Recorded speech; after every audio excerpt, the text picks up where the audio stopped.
Shaka held out the mic for the audience to sing along with her. But these Gen Zers, they weren't even singing. They failed the assignment, okay? I was so amazed. Now, she's holding it out. I was so amazed that these kids didn't sing I'm Every Woman with her. First of all, the Gen Zers, y'all can't sing I'm Every Woman. I gotta say, kids, listen up. When Shaka holds out the microphone, you're supposed to finish the sentence, okay? When she holds it out. These doggone girls just clapping and singing. Look, oh my God, I shaved my underarms. Oh my gosh, oh my gosh. These Gen Zers, if you don't, I swear to gosh, if you don't put it on TikTok or an app, they don't know what to do. 1, 2, 3, 4, 5. Gotta bend. Do y'all feel it? Are you feeling it in like your abs? There you go. 1, 2, 3, 4. You feeling your obliques? Can you feel the burn? Okay. Can you feel the burn, Vanessa? So you lean back with your arms out. With your arms out. Is it like that? All right. So let's see how long we can lean and hold it as I go to break. Oh, shoot. You have this reputation of being so serious all the time. Like when people come across you, it's like Law Roach is the image architect, you know. Diva. The diva. Yeah. I want to know what the silly and fun Law Roach looks like. Well, I am silly, so my whole team is here with me, and so now, I don't know if you know the TikTok thing, but the devil is a liar. Yes. Yeah. So every morning, like when we're getting dressed, my whole team, we have to sing that on the way here. We're just singing it. We ask for a speaker, and so we have to do that. And so it's just, you know, us finding I just want to be joyful, and I want to be happy. And to be quite honest, the diva persona that I created is because I didn't want people to invite me to their birthday parties. Why not? Because I didn't want to go. Why you didn't want to go to the birthday party? I didn't want to go to the birthday parties, and I didn't want to feel bad about not going to the birthday parties. So I created this thing. I'm like, well, if people don't like me so much, they won't invite me, and then I don't have to feel bad about not going. But it was because when I came to LA, I wanted to be laser focused on my career, because a lot of people who look like me weren't getting the opportunities that I felt like we should be getting. And so I wanted to stay laser focused and let it be about the work. Okay. So now that you're laser focused, are you gonna be smiling more? Yes. My birthday is in April. You gonna come? Yeah, I would love to come. I would love to come. You see, you never know who's gonna stop by. Quinta Brunson. Look, don't she look like my niece? This right there. I'm so happy to niece. Oh my goodness, I love you. We cute. I love you so much. I want to take off my wig too, cause I ain't got no hair. No, don't take off your wig on the No, I'm gonna TV. keep it on. I'm gonna keep it on. I'm another fan of your work, Boys in the Hood. Yes. Boys in the Hood.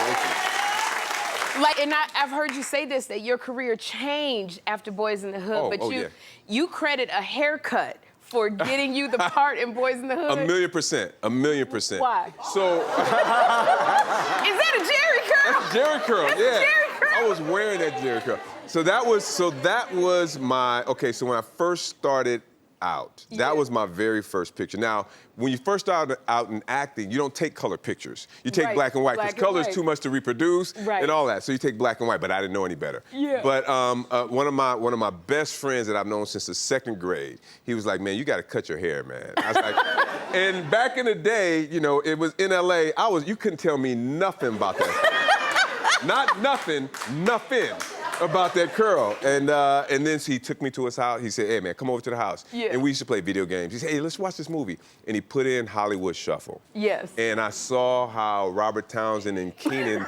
they were making fun of the Jerry curl. And I literally I don't know if it was the next day, but within that week, I cut the Jerry curl. And and then Boys in the Hood. And you got Boys in the Hood after you cut the Jerry curl. Yeah. Only thing about that Jerry curl, though, because I lived in LA, that Jerry curl, a woman put her hand on the back of your head, and it was all a Jerry curl. Let me tell you something. There was not a pillowcase alive that loved the Jerry curl. You had the pillowcases, but see, I prided myself on not having curl activator all over my collar. Okay. I would put a curl activator in there, and then I would kind of rub it off a little bit so it looked moist, but it didn't drip. You know what I'm saying? So I I made sure it didn't drip. I love this as an ending. He is moist and he don't drip. Morris Chestnut was not here, so he was doing an interview, I think, on Kelly Ripa, and he was caught in traffic, and so I was talking kind of slow, and I was like, is Morris here? Did Morris get here? And so then they said, as soon as I finished, they said, because sometimes I didn't know if we were gonna have to move Law Roach up, and then we have a blank spot in it, so then I have to do things to fill up games or talk longer or do more comedy. And he got here just when I finished and said, we got a great show, and God answered my prayers. And Morris, well, he really didn't answer my prayers, because if he really had answered my prayers, Morris Chestnut would have been butt-ass naked when he showed up. That would have been an answered prayer, Lord. Oh, come on, Jordan, roll it, yeah! Come on, Jordan, you got one, come on, girl, get in your groove. Oh, shoot, you got it, three, come on, you one more, get one more. Oh, get one more, go. You got it, oh, shoot, yes! Roll up, perfect. Oh, no, it's not. It's like bowling. Oh, shoot. We got to do, come on. Oh, my God. What? This is hard. What would you do? Okay, I can't see with all his hair. Okay. All right. Oh, yeah. Okay, first of all, I can't see a daggone thing with all his hair in my face. Now, I showed up at your party this weekend to surprise you and your granddaughter. She caught the moment on video. Take a look, Laureen. Hey, family!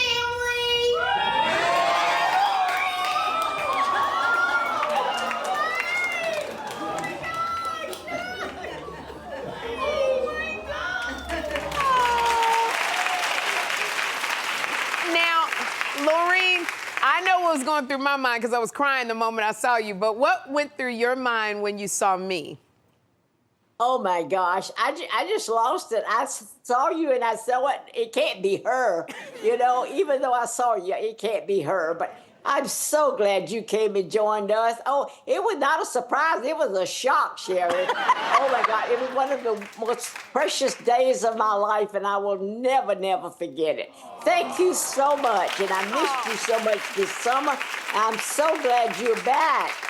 Laureen, it was really hard to pick out the perfect gift for you. Did you like the throw blanket and the pillow that I got you? Oh, yes, look at this. Oh, my goodness. Here's the pillow and the blankets behind it, and then my granddaughter made me a blanket and a throw, and I'm going to be warm this winter, that's for sure. Y'all took care of that. And my $100 bill, let's not forget that. I got lots of $100 bills. You because I gave you a $100 bill and I was afraid that it would get lost, but you said you got a lot of hundreds?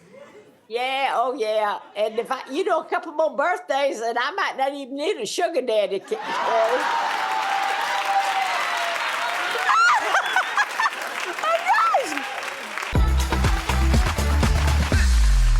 So the Real Housewives of Potomac was back for their season premiere this weekend. They look oh my goodness, they look gorgeous. Now on the show, Mia Thornton has moved on from her husband Gordon, and now she's with a radio DJ named Ink. All right, so Ink he's shorter than Mia. So, of course, Giselle and Grand Dame Karen Huger, they got to laugh about it.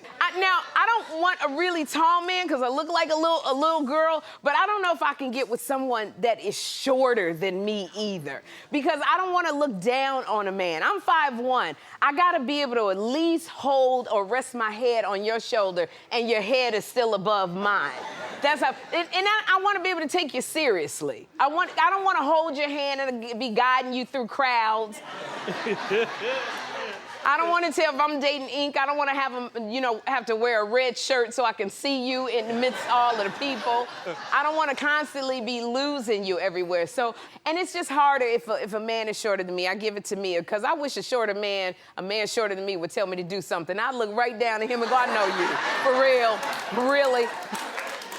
But As for Mia's boyfriend, Ink, I feel like you already know he's sensitive about being short because he's doing things to make himself look taller. Like there's this, I saw them in this picture. I never knew about this pose where you have somebody stand behind you so it looks like you kind of leveled out.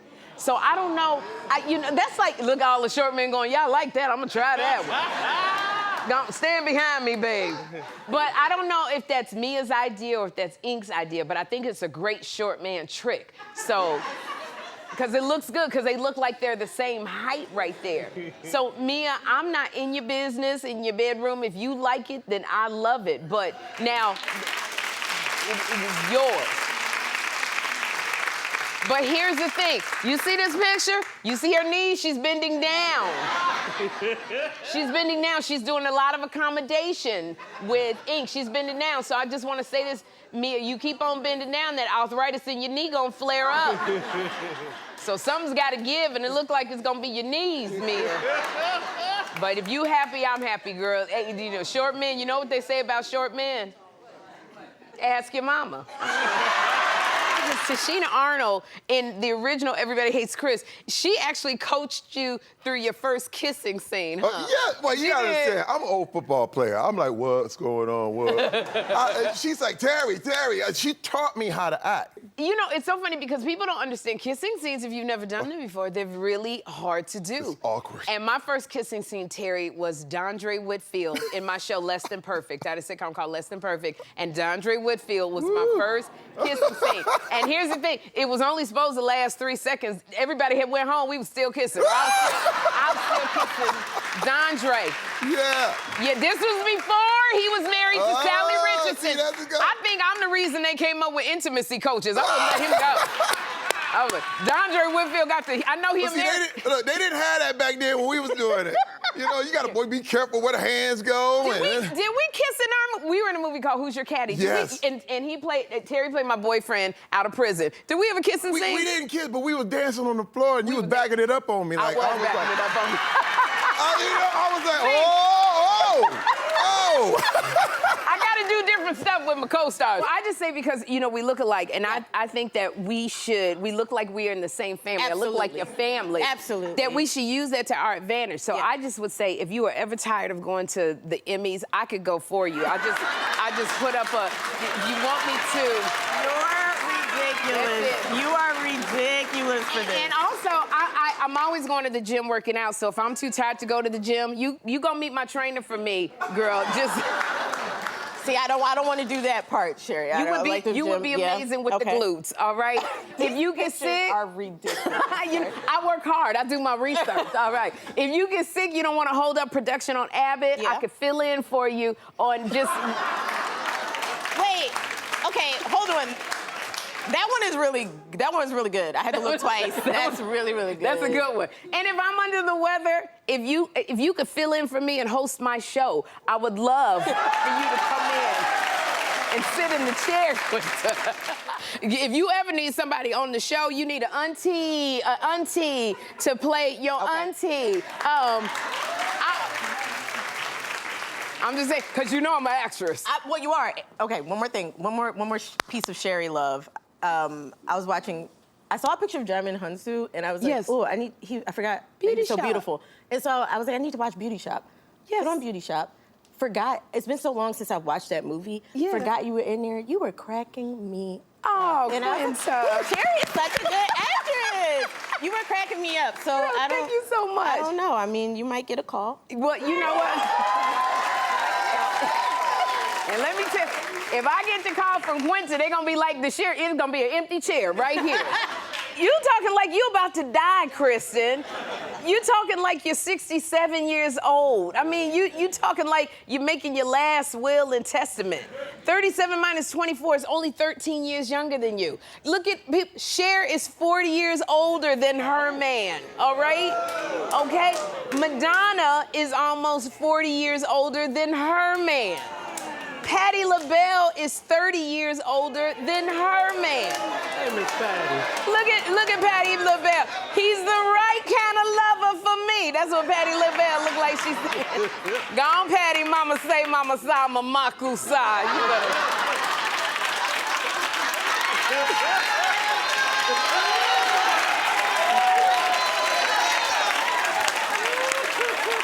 Last week, we showed a video of Little Mermaid star Halle Bailey and her boyfriend DDG at an Usher concert.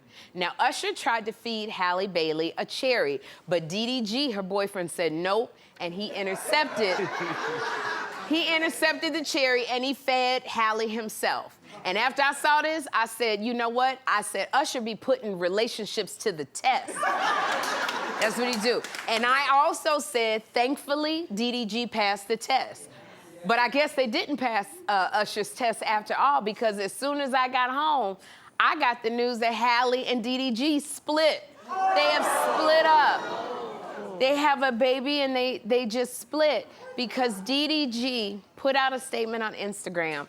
And he said, after much reflection and heartfelt conversations, Halle and I have decided to go our separate ways. You know, what kind of juju is coming off Usher? Because he keep breaking couples up. I just want to say, attention, baby daddies everywhere. Y'all better stay away from Usher. Baby daddies, because this might as well be called the breakup tour, all right? And so my advice to baby daddies is when you go to an Usher concert, don't sit up front where he can reach your woman. Just don't get those nosebleed sections. You sit back and wave at Usher. Just wave. Don't let Usher get close to you. Don't let Usher skate up to your woman, baby daddy. Baby daddies, and don't you let your woman go on stage with him. Don't you let your woman do a lap dance with Usher. And don't you let your woman kiss Usher. And whatever you sow and never do, don't let Usher feed your woman food.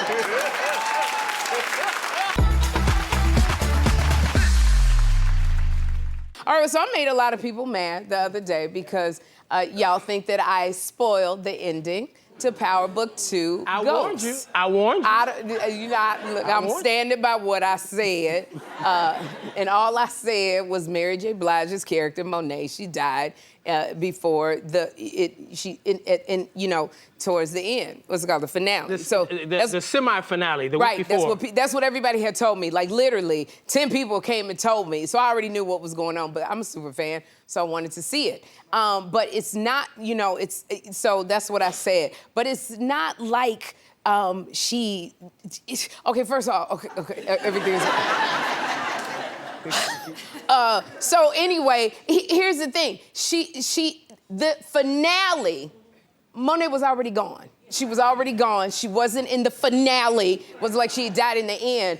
She died before the finale. And so the finale came on for Power Book 2 2 weeks ago, which means, and then so she passed away in the, the pre-finale? The pre-finale. So the finale came out 2 weeks ago. So you're 2 weeks behind. And then if you didn't even watch that episode, you at least 3, possibly 4 weeks behind. All right, so you got a lot of nerve telling me I ruined it for you. Freaking 3-4 weeks behind. And in this day and age of streaming TV, we all watch TV at our own pace. I understand that. But there's a rule. You got a 14-day grace period where we won't drop any spoilers. And not only 14, y'all 31 days behind on this one. If you waited this long, if you a super fan, like I stayed up till 4 in the morning binging on my episodes. So stop saying I ruined this for you. My gosh, when I tell you, I had so many phone calls of people going, did you see it? Did you see it? Did you see it? And then it was just like, and they would tell me. So I already knew, but because I'm a super fan of Power Book, I watched it anyway. And I have to tell you, it was so good. And if you didn't watch it, you missed it. Monet dies. Not because I'm mad, because everybody getting on me. Everybody was telling, I didn't say no when everybody was telling me who kept saying Monet, Monet, Monet. But I have to tell you, it was so captivating. You have to watch it because it kept me on the edge of my seat. Mary J. Blige went down in a blaze of fire. Oh my my goodness. This woman, and y'all know Mary J, and she be looking fly all the time. She came in like a blaze of glory. She's shooting at people, they shooting at her. She saving her kids, and she was doing all of this while wearing a fabulous dress. Fabulous. With 6-inch stiletto thigh-high boots, all right? I can't even twirl out here without tripping, let alone carrying a gun. Another reason why I'm getting mad, because people talking about you spoiling it. I can't win, because if I talk about it, how passionate I am, if I talk about it 3 months from now, everybody gonna be going, this old, we already seen it. Why are you talking about it now? So she went down, and this is what I love, because when she went down, she kept repeating, my babies, my babies, my babies. And I'm like, girl, you gonna get the Emmy. She kept going, I was like, go on, Mary, go on, Mary. She looked amazing. And I was like, because she kept talking about her babies, and they was like, Ma, and her eyes are still open. I said, how long is it gonna take Mary J. Blige to... And I'm very sad that the show is over, but please do yourself a favor and watch it. Instead of making videos about me spoiling the daggone show, sit in front of the TV and watch the show. Please welcome my friend, Sheila E.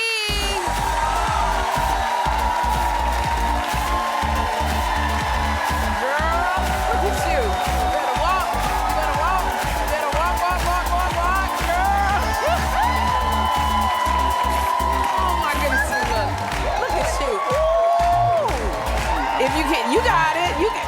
Oh, look at you. Oh. When I tell